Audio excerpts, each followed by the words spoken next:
Isang fan ng OKC Thunder ang head of referee operations na si Albert Sanders Jr. Yung kanyang hinahawakang posisyon sa ngayon sa NBA ay parang presidente ng mga referee. Kumbaga siya yung mayroong pinaka mataas na posisyon sa pangangasiwa sa mga operasyon sa referee. Former counsel ng former president na si Barack Obama at former executive ng Google. Hindi po basta-basta ang taong itong si Albert Sanders, mga idol.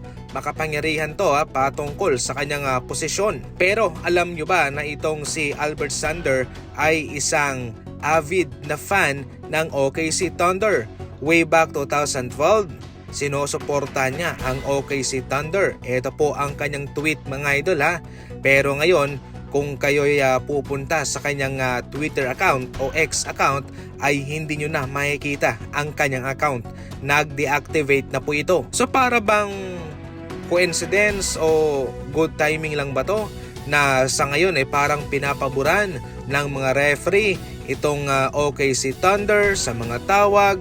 Sila palagi yung mayroong advantage at yung head of operation ng mga referee ay isang fan ng Thunder. Sa pagkuha ng NBA sa kanya bilang head of operation ng mga referee, mga idol, ay marami ang bumatikos sa kanya sapagkat wala siyang background sa pagiging referee. Ibig sabihin nun, wala siyang experience, hindi siya dumaan sa pagiging referee, pero kinuha pa rin siya ng liga para maging head nito, para maging presidente ng kanilang referee operation. Para sa inyo, mga idol, ano ang komentar niyo patungkol dyan? I-comment lang sa comment section at babasahin ko. Maliban sa mga pagbabago sa roster ng Golden State Warriors, ay pinag-iisipan din po nilang baguhin ang coaching staff ni Coach Steve Kerr.